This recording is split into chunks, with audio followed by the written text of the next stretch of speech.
I gave those kids everything. I paid the bills, attended every school event, stayed awake through fevers, celebrated birthdays, and never once called them stepchildren. To me, they were simply my family. Then one sentence destroyed everything. You are not the one who raised us.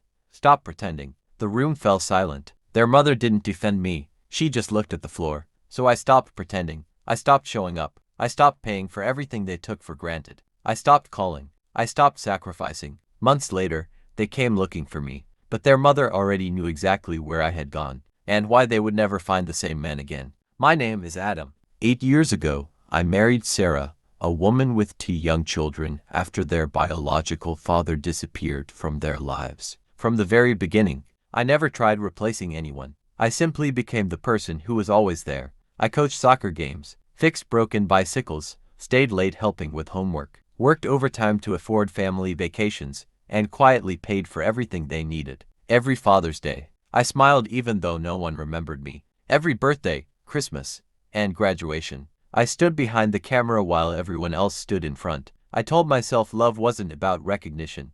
It was about consistency. Years passed, and the children grew into teenagers. One evening during dinner, Sarah mentioned that I had started saving money for both of their college educations. Instead of gratitude, her oldest son laughed. You didn't raise us. His sister nodded. Yeah. Stop acting like you're our dad. I forced a smile. I never asked you to call me dad. Then came the sentence that shattered everything. You're not the one who raised us. Stop pretending. I looked toward Sarah. She stayed completely silent. That silence hurt more than the words. That night I packed a small suitcase. The next morning, I left before anyone woke up. No dramatic speech. No argument. No goodbye. I simply stopped. I canceled every payment that came from my personal account. The extra allowance ended. The newest phone stopped coming. The private tutoring ended. The vacations disappeared. The emergency financial safety net vanished overnight. For the first time in years, I started spending money on myself. I traveled. I reconnected with old friends. I slept peacefully. I smiled again. Weeks passed, then months. Not one message asking how I was. Only questions about bills. Did you forget to pay this? Can you send money? When are you coming back? I never answered. Eventually Sarah called. Her voice sounded tired. The kids miss you. I quietly asked, do they miss me? Or what I provided? She couldn't answer. A few weeks later, I heard someone knocking on my apartment door. It was both kids. For the first time, neither of them looked confident. The oldest spoke first. We didn't know Mom couldn't afford everything without you. I stayed silent. His sister started crying. We thought you were just trying to replace our real dad. I nodded. I never wanted to replace him. I only wanted to make sure you never felt abandoned. Neither of them could look me in the eyes. Then Sarah walked up behind them. She looked at the children and quietly admitted something she had hidden for years. Your biological father stopped supporting this family long before Adam came into our lives. He never paid your school fees. He never paid your medical bills. He wasn't there at your graduations. Adam did. The children looked shocked. Their entire version of the past collapsed in seconds. The oldest finally whispered, so, you really were the one who raised us. I smiled subtly. There was a long silence. Then both of them apologized through tears. Respect lost over years isn't rebuilt in one afternoon.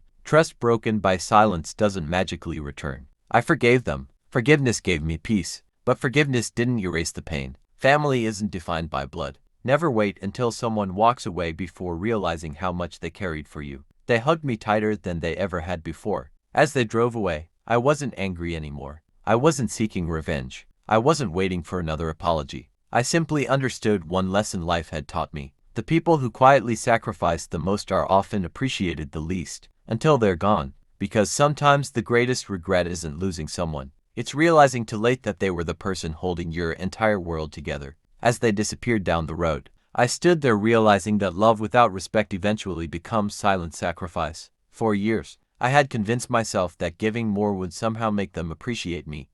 Instead, it only made my efforts invisible. Sometimes the hardest lesson in life is understanding that your worth should never depend on how long you're willing to be taken for granted. Months later, our relationship slowly began to heal. They visited more often, not because they needed money, but because they finally wanted my company. Every conversation felt different. Every thank you sounded genuine. The title of dad was never important to me, but hearing them say, "We're grateful you never gave up on us," meant more than any word ever could. Life taught all of us a painful truth. Blood may create relatives, but loyalty, sacrifice, and unconditional love are what create a real family. The people who quietly carry the heaviest burdens rarely ask for recognition, yet losing them often reveals just how much they were holding together. If you're fortunate enough to have someone who chooses to stand beside you every single day, don't wait until they're gone to appreciate them. Pride can be replaced. Money can be earned again, but a loyal heart, once broken enough times,